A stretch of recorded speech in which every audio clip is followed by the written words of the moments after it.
तो आप सभी का स्वागत करते हैं सनोज पोल्ट्री यूट्यूब चैनल में। तो आज की इस वीडियो में हम बात करेंगे सोनाली देसी मुर्गियों में जो गाउट आ जाता है, गाउट यानी गठिया का जो बीमारी है उसको ठीक कैसे करते हैं और साथ ही में जो है इसका क्या दवा है, इसको पहचानते कैसे हैं, सारा चीज़ इस वीडियो में हम बताएंगे। तो प्लीज़ वीडियो को पूरा लास्ट तक देखिएगा और चैनल को अभी तक सब्सक्राइब नहीं किए हैं तो चैनल को सब्सक्राइब जरूर कर लीजिएगा। तो चलिए वीडियो को शुरू करते हैं। गाउट आने का जो सबसे मेन रीज़न है वो है दाना और पानी।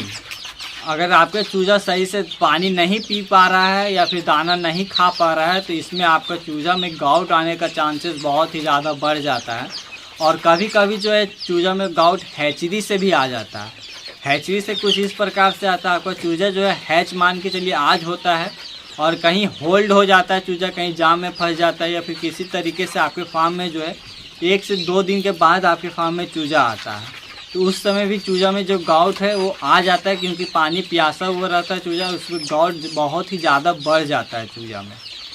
और अब जो है बड़े मुर्गियों में गाउट आने का कारण है अगर आप अपने फार्म में पानी देने में लापरवाही कर दिए या फिर पानी सही से टाइमिंग से आप नहीं दे पा रहे हैं या फिर किसी भी तरह से दूसरा कोई बीमारी है आपके मुर्गियों में और उसके कारण मुर्गी जो है पानी नहीं पी पा रहा है तो उसमें भी गाउट आने का चांसेस रहता है। बड़े मुर्गियों में भी, चाहे देसी हो या फिर ब्रॉयलर कोई भी मुर्गा हो, अगर पानी नहीं पी पा रहा है तो उसमें गाउट आ जाता है। तो चलिए गाउट को हम लोग पहचानते हैं पोस्टमार्टम करके कि चूजा में किस तरीके से हम जो पहचान सकते हैं कि गाउट है या फिर नहीं है। तो चलिए यहाँ पे हम जो चूजा को फाड़ लेते हैं बढ़िया से।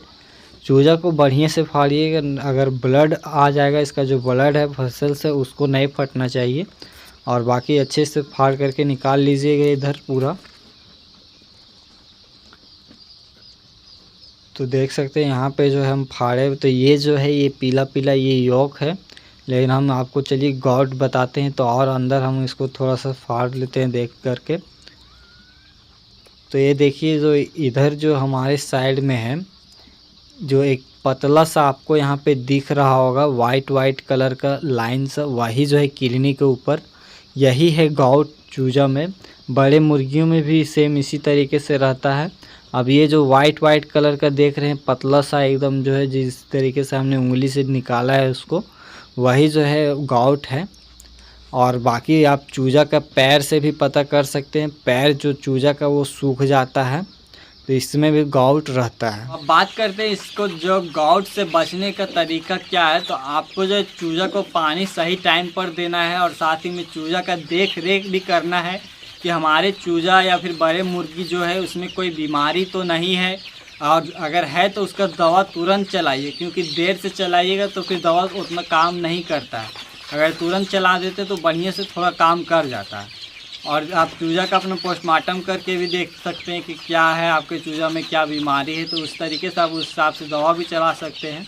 और अगर गाउट का दवा का हम बात करें तो गाउट में आप जो है एबिसोल चला सकते हैं, नेफ्रो केयर है, बहुत सारे दवा हैं जो भी आप गठिया की बीमारी के लिए यूज होता है। अलग अलग कंपनी का अलग अलग नाम हो सकता है तो आप उसको कोई भी नेफ्रोटेक है, बहुत सारे दवा हैं तो आप उनका यूज़ कर सकते हैं। अगर हम डोज का बात करें तो नेफ्रो केयर नेफ्रोटेक का 5 ml पर 100 बर्ड के पीछे है। लेकिन अगर चूजा में ज़्यादा गाउट आ चुका है, आप दे रहे हैं चूजा का डोज दवा और सुन नहीं रहा है तो उसका ml आप जो दवा का डोज डबल कर सकते हैं।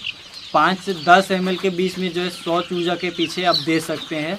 और ज़्यादा देर का पानी में नहीं दीजिएगा। अगर ज़्यादा गाउट है आपके चूजा में तो 2 से 3 घंटे के पानी में 10 ml पर 100 बर्ड के पीछे दीजिएगा।